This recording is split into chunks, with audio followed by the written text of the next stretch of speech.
నమస్కారం అండి. భగవద్గీతలో నేడు 14వ అధ్యాయము గుణత్రయ విభాగ యోగమునందు 5వ శ్లోకము తాత్పర్యం వివరిస్తున్నది మీ విజయభాస్కర్. సత్వరజస్తమ ఇతి గుణా ప్రకృతి సంభవా నిబధ్రంతి మహాబాహో దేహే దేహినమవ్యయం. తాత్పర్యం: ఇప్పటిదాకా ఈ సృష్టి ఎలా జరుగుతుంది అని చెప్పిన కృష్ణుడు ఇక్కడి నుండి ఈ అధ్యాయంలో చెప్పదలుచుకున్న అసలు విషయం చెప్పడం ప్రారంభం చేశాడు. ఓ అర్జున, ఈ ప్రకృతిలో నుండి 3 గుణములు ఆవిర్భవించాయి. ఆ గుణములే సత్వగుణము, రజోగుణము, తమోగుణము. ఈ 3 గుణములు దేహంలో ఉన్న ఆత్మస్వరూపాన్ని కప్పి ఉంచుతున్నాయి. ఈ 3 గుణముల ప్రభావం వల్లనే పరిశుద్ధమైన ఆత్మ దేహంతో కలిసి జీవాత్మగా మారుతూ ఉంది. ఆ కారణం చేత జీవాత్మ ప్రాపంచక విషయములలో లీనమవుతూ ఉంది. ఈ దేహంలో బాధింపబడుతూ ఉంది, బంధనములకు గురవుతూ ఉంది. దీన్ని బట్టి మనకు అర్థమైనది ఏమిటంటే, సత్వరజస్తమో గుణములు ప్రకృతిలో నుండి పుట్టాయి. ఆ ప్రకృతి పరమాత్మలో నుండి వచ్చినది. ఆ ప్రకృతిలోకి పరమాత్మ బీజంగా ప్రవేశిస్తున్నాడు. ఆత్మస్వరూపుడుగా శరీరంలో ఉంటున్నాడు. ఆ ఆత్మ ప్రకృతిలో ఉన్న 3 గుణములతో కలిసి జీవాత్మగా మారి ప్రాపంచక విషయాలలో లీనమై బంధనములలో చిక్కుకొని వాసనలకు లోనై జనన మరణములు పొందుతూ ఉంది. ఎప్పుడైతే జీవుడు ఈ వాసనలను, బంధనములను వదిలించుకొని తన నిజస్వరూపమైన ఆత్మస్వరూపమును పొందుతాడో అప్పుడు పరమాత్మలో లీనమవుతాడు. అప్పుడు ఈ జనన మరణ చక్రము నుండి విముక్తి పొందుతాడు. ఇది స్థూలంగా జీవుల జన్మరహస్యం. కాబట్టి 3 గుణములు ప్రకృతిలో ఉన్నాయి, కానీ పురుషునిలో లేవు.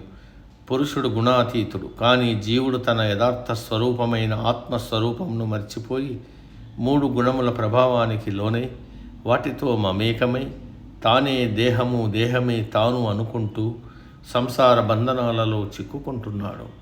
ఈ 3 గుణములలో ఏ ఒక్క గుణముతో ప్రభావితుడైనా అతడు ప్రకృతి అనబడే మాయకు లోబడి ఉంటాడు.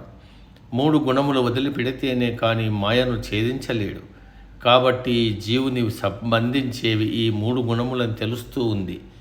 గుణము అంటే 2 అర్థాలు ఉన్నాయి. ఒకటి ప్రాణి యొక్క స్వభావము, 2 తాడు. ఈ సాత్విక, రాజసిక, తామసిక గుణములంటే స్వభావాలు జీవులను బంధిస్తాయి. తాడు కూడా శరీరాన్ని బంధిస్తుంది. అందుకే గుణములకు బంధించే స్వభావం ఉంది కాబట్టి తాడు అని కూడా అర్థం చెప్తారు. ఈ శ్లోకంలో దేహే దేహినం వ్యయం అని వాడారు. అంటే దేహములో ఉండే దేహి అంటే ఆత్మ నాశరహితుడు, మార్పు లేనివాడు. దేహము నశించినా తాను నశించడు. ఈ గుణములన్నీ దేహానికే గాని దేహికి కావు.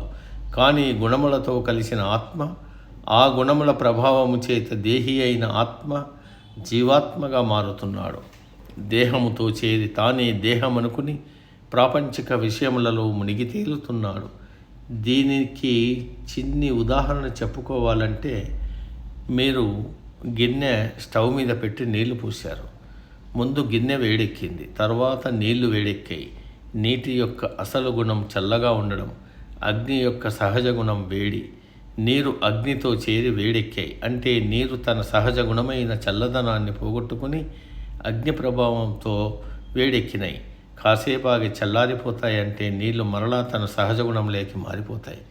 అలాగే జడములైన మన శరీరము, మనసు, బుద్ధి కూడా లోపల ఉన్న ఆత్మ అనే చైతన్యాన్ని అరువు తీసుకుని చైతన్యత్వాన్ని పొందుతాయి. శరీరంలో పటుత్వం ఉన్నంత వరకు ఆ చేతనత్వం ఉంటుంది. తరువాత చేతనత్వం పోతుంది, శరీరం శవంగా మారుతుంది. అంటే శరీరం తన సహజ గుణమైన జడత్వాన్ని పొందుతుంది. ఈ చేతనత్వం మన శరీరంలో ఉన్నంతకాలం శరీరం, మనసు, బుద్ధి ప్రకృతిలో విహరిస్తూ ఉంటుంది. వాటితో పాటు చేతనత్వం కూడా విహరిస్తూ ఉంటుంది. అన్నీ తానే అనుకుంటూ భ్రమ చెందుతూ ఉంటుంది. మనము దానిని అహంకారం అని పిలుచుకుంటాం. క్లుప్తంగా చెప్పాలంటే ఆత్మ చైతన్యం జడమైన శరీరము, మనసు, బుద్ధి వీటితో కలిస్తే అహంకారం పుడుతుంది. ఈ అహంకారం 3 గుణములతో ప్రభావితమై బంధనాలకు కారణమవుతుంది. ఇదంతా కలిపి సంసారమని కూడా అంటారు. మనలో ఉన్న జ్ఞానం ఉపయోగించి ఈ 3 గుణాలను తెలివిగా వివేకంతో వాడుకుంటే ఈ గుణాలు మనల్ని బంధించవు. అలా కాకుండా మనం ఆ గుణాల ప్రభావంలో పడి వాటి వశంలో ఉంటే అవి బంధనాలు కలగజేస్తాయి. అవే మరుజన్మకు కారణమవుతాయి. నేటికి సమాప్తం. తదుపరి శ్లోకం రేపటి రోజు. సర్వే జన సుఖినో భవంతు. అందరూ బాగుండాలి, అందులో మనం ఉండాలి.